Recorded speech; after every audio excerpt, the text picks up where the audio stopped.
Setiap bulan Agustus kita pasti tidak bisa lepas dari sosok tokoh yang satu ini. Dari Sabang sampai Merauke, dari yang tua maupun yang muda pasti mengenalnya. Tapi tidak banyak yang tahu seperti apa kisahnya dari kecil sampai akhir hayatnya. Siapakah sosok tokoh yang akan kita kupas kali ini? Ya, tidak lain dan tidak bukan. Sosok tokoh ini adalah Soekarno atau dikenal dengan sebutan Bung Karno. Oke, sebelum kita kupas lebih jauh seperti apa sih perjalanan hidupnya, yang belum subscribe channel Ozen Java silahkan di subscribe dulu.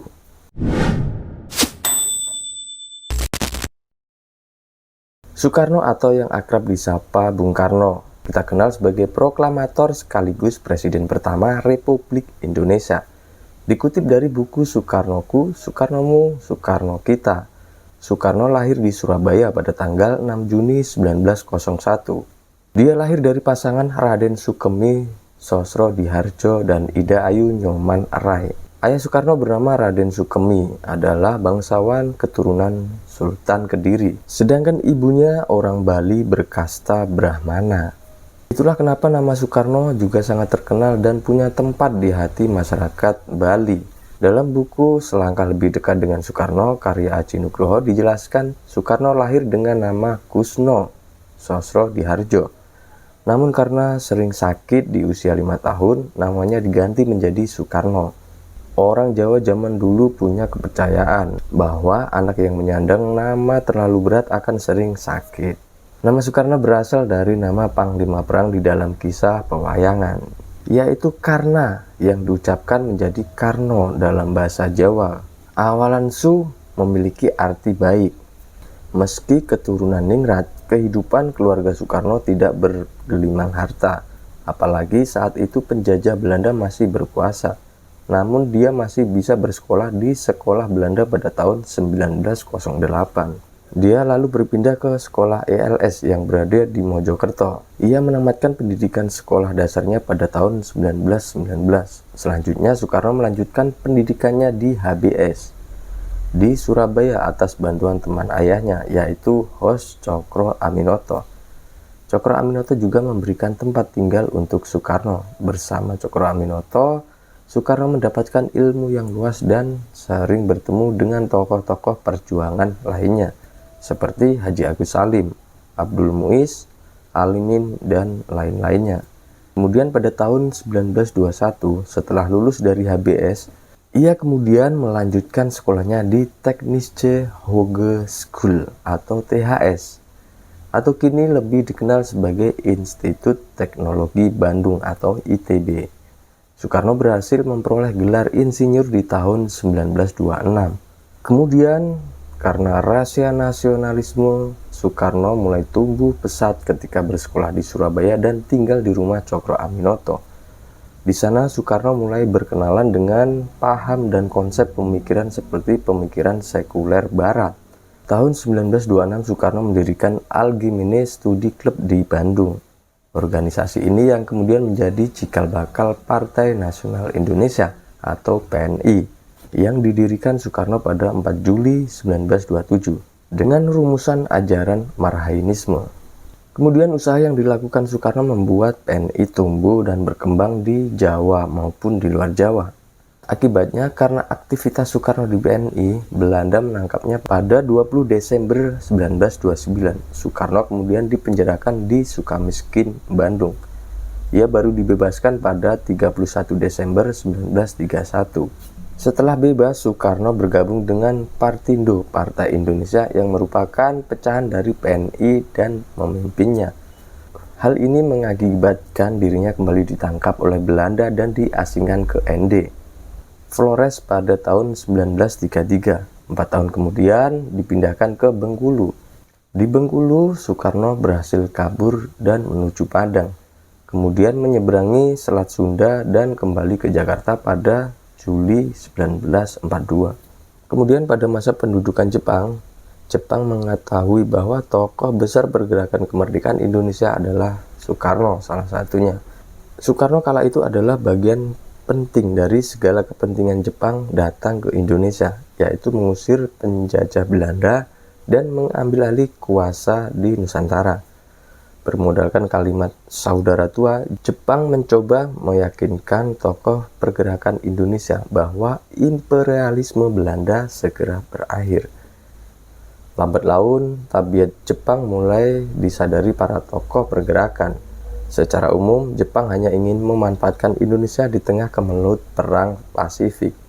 Para tokoh pergerakan lalu mulai menyusun rencana merdeka yang melahirkan dua corak perjuangan, yaitu perjuangan yang kooperatif dan perjuangan yang non-kooperatif. Soekarno yang kala itu memilih jalan kooperatif sebagai corak perjuangannya. Oleh karena itu, Soekarno banyak terlibat dalam pemerintahan kolonial Jepang.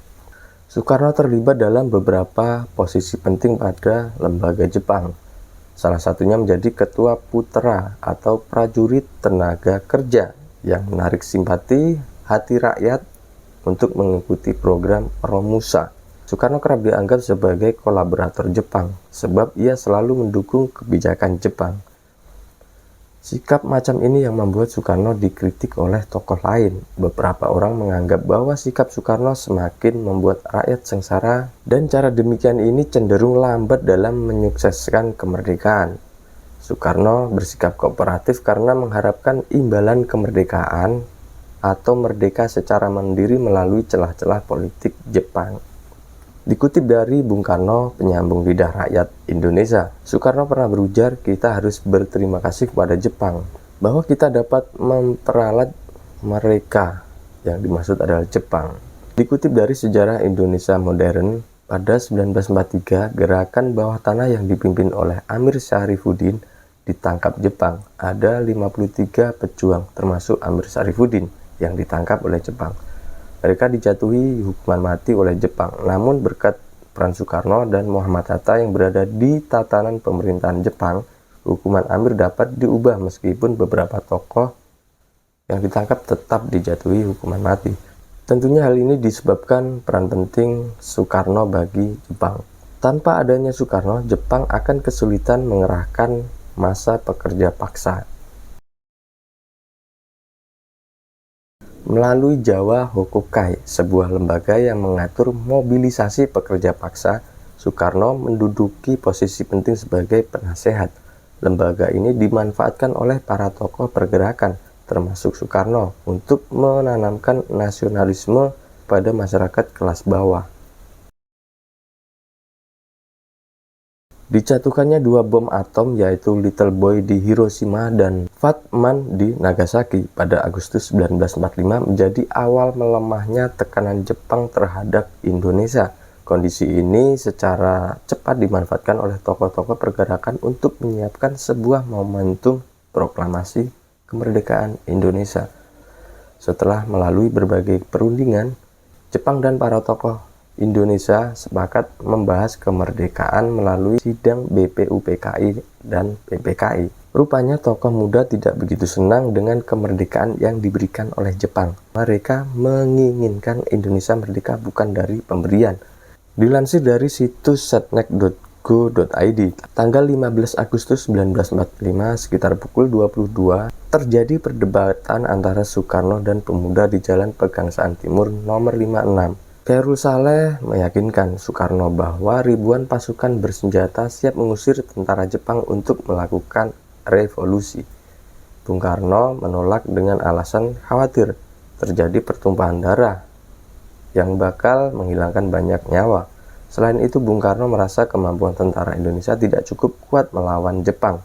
Akhirnya pada dini hari 16 Agustus 1945, Bung Karno dan Bung Hatta terpaksa diculik oleh para pemuda ke Rengas Dengklok. Bung Karno pun didesak untuk segera memproklamasikan kemerdekaan. Sempat terjadi perdebatan. Akhirnya Bung Karno memilih untuk memproklamasikan kemerdekaan pada tanggal 17 Agustus 1945. Mereka lalu kembali ke Jakarta, yakni ke rumah Laksamana Maida yang berani menjamin keselamatan para tokoh. Malam itu juga mereka menyusun naskah proklamasi. Akhirnya kemerdekaan diproklamasikan oleh Soekarno di rumahnya, Jalan Pegangsaan Timur nomor 56, Jakarta. pada pukul 10 waktu Indonesia Barat. Bung Hatta sudah berpesan kepada para pemuda yang bekerja di pers dan kantor-kantor berita untuk menyebarkan ke seluruh dunia bahwa Indonesia sudah merdeka. Setelah 20 tahun memimpin Indonesia, Soekarno lengser dari bangku kepresidenan, yakni setelah peristiwa G30 SPKI tahun 1965. Situasi pun tak menentu di segala bidang, termasuk juga kesehatan Soekarno yang terus memburuk. Dilansir dari laman Kemendikbud, Soekarno hanya memiliki 1 ginjal yang sehat, sedangkan satunya sudah membatu. Setiap hari, Bung Karno harus meminum madu Arab dan 10 vitamin setiap paginya. Di akhir hayatnya, Bung Karno harus menjalani hari-hari di Wisma Yaso yang menjadi tempat tahanan bagi dirinya. Dia sulit berhubungan dengan orang lain, termasuk keluarganya sendiri. Penjagaan ketat oleh tentara diberlakukan di sana. Sempat bertahan 5 tahun, Soekarno akhirnya wafat pada tanggal 21 Juni 1970. Soekarno sempat dibawa ke RSPAD Gatot Subroto untuk mendapatkan perawatan hingga akhirnya mengembuskan nafas terakhirnya. Kemudian Bung Karno dimakamkan di Blitar, Jawa Timur atas perintah Soeharto. Nah, itulah kisah dari Soekarno atau dikenal dengan Bung Karno. Semoga kisah ini menambah wawasan kita. Jangan lupa di like dan share video ini. Buat yang belum subscribe, silahkan di subscribe channel Ozan Java. Sampai jumpa di video berikutnya. Terima kasih.